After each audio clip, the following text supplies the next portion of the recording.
Okay, okay. It's time to own another Floyd Mayweather hater. Now listen, man, on the radio, I don't I don't really know you. I don't understand where you coming from. I don't know any of that stuff. But I will say this. You don't know crap about boxing when it comes to Floyd Mayweather. And this is why I'm going to say that, because I'm just going to put together a few things. I'm tired. It's like 3 a.m. here. I'm about to go to bed. But let me just point some holes in your little argument, all right? All right, first of all, you claim that Floyd Mayweather is crap, yet you say that Hopkins is the greatest champion of all time because he fights everybody. Well, let me tell you something. Why don't you look at Hopkins' middleweight title reign? Why don't you tell me who he fought? How many Hall of Fame fighters did he fight on that, that long 20 defenses middleweight title reign, huh? Who did he fight? Oh my God, he only fought two people? Two people worth mentioning? Those two people were Oscar De La Hoya and Felix Trinidad. Oh my God, and you know what? They were people moving up from a smaller weight class too. Oh my God! If you bash Floyd Mayweather for fighting people that moving up in weight classes, but you say Hopkins is the best because he fights everybody, isn't that kind of a double standard right there? I just think it's a little bit of a double standard. Anyway, not only that, but you have the audacity to say even Hopkins fight. Why don't you look at Hopkins' resume? Who the heck has Hopkins beat?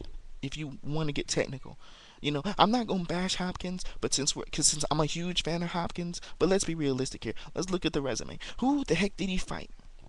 What are the names on Hopkins' record? He got Roy Jones Jr. He got Oscar De La Hoya. He got Felix Trinidad. He got Jermaine Taylor. He got Calzaghe, and he got Kelly Pavlik. Okay, so those are, and he got Winky Wright.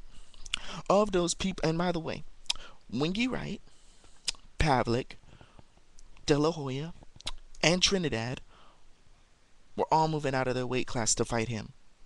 So I don't know what you're talking about, trying to say, oh, Floyd, you take safe fights. You don't fight anybody in your weight class. Hopkins been doing that for years. Matter of fact, most of his big fights had to do with fighters that came up from a smaller weight class. So don't try to feed that BS about Floyd only does it for money. Hopkins only does it for money. Hopkins has turned down rematches with Roy Jones Jr.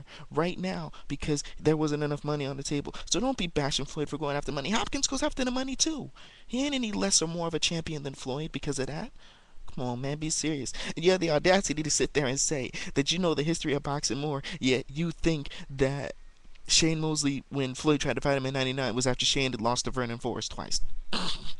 Dude, that's gotta be the stupidest stuff in the world. Don't you remember that Shane Mosley actually went from lightweight to welterweight, kind of like Marquez did? But Shane Mosley went from lightweight to welterweight and beat Oscar De La Hoya in 2000. And it was after that he lost to Vernon Forrest twice. But I'm gonna give you a little history lesson. Floyd Mayweather tried to fight Shane Mosley in '99. Shane didn't want him. This is when they were both undefeated, so you got no excuse for Shane there. And he tried to fight Shane Mosley again after Shane Mosley knocked out Vargas. But that didn't happen, and Shane said that he had a toothache. So Shane Mosley has ducked Floyd Mayweather twice. So you gonna sit there and have the audacity to say that Floyd Mayweather's ducking Shane when Shane stuck him twice? Once in his prime and once out of it? Come on, man, get serious here. Get realistic. Get realistic here. I can, you're supposed to be smarter than that, and not just buy into that. You're actually supposed to do your research on this. But let's look at Shane Mosley's resume now. Okay? Why don't you look at Shane Mosley's lightweight resume and then try to tell me that it's better than Floyd's resume at 130? Can you do that? No, you can't. Why don't you look at his resume at 147 and tell me it's better than Floyd's at 147? You can't do that either, man. Seriously, no. You could probably say because he fought Baltimore or something like that.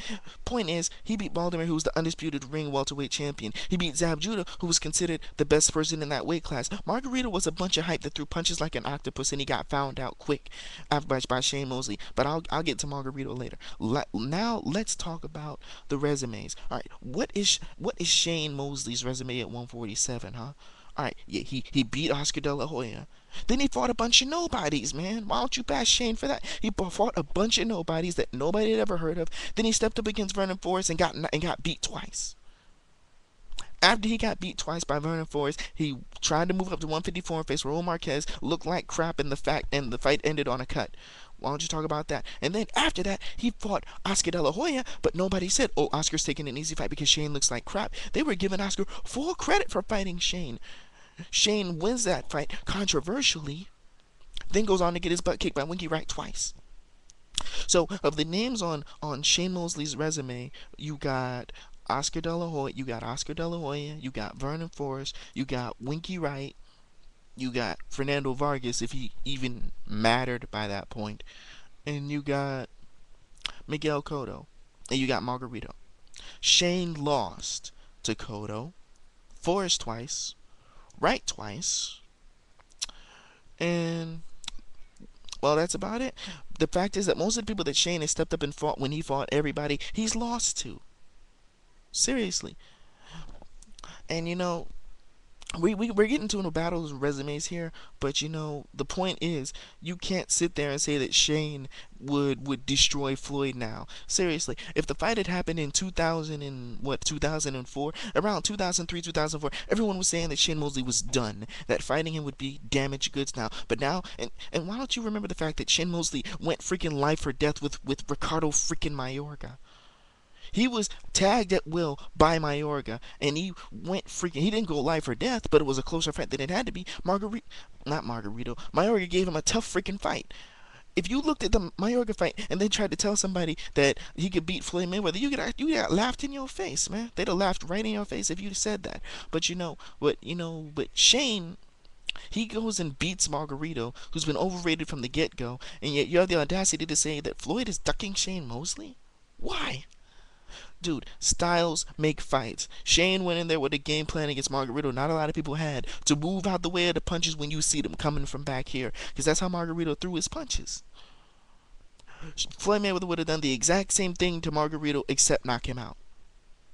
He wouldn't have knocked him out. He would have outboxed the crap out of him. Why didn't he do it? Because he was fighting the undisputed ring champion at the time, and he was fighting the other person. Now, you want to talk about, oh my God, well, why didn't he fight Margarito? Why didn't Margarito fight Baltimore? Why didn't Margarito fight Zab Judah when Zab Judah was the undisputed welterweight champion? And Margarito was talking out that trash. Oh, these people are ducking me. Why didn't Margarito fight Zab Judah? Huh? Why didn't he try to get a fight with Baltimore? Huh? After Zab?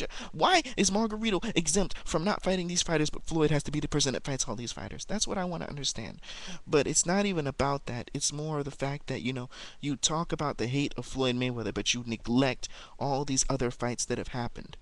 I just went through Hopkins' record, and I just went through Mosey's record. Two people that you say he's trying to duck. When you know that's 100% BS, man.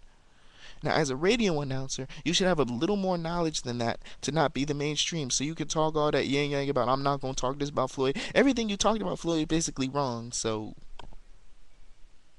that's all I got. That's all I got to say about that. People that hit on Floyd Mayweather, it's tired by now. The Floyd Mayweather hate, because you talk about one person's resume, yet you have no knowledge about the other one, and you defend one fighter on something that you'll bash Floyd on. So it's a tired argument. It should be put to rest, and it should be done. And you should be ashamed to try to talk and say that you have more knowledge about boxing than Floyd. Yet you tried to say when you tried to fight Shane in '99 that it was after Shane had lost twice to Vernon Forrest, when he hadn't even fought Vernon Forrest until 2001 after he beat Oscar De La Hoya in 2000.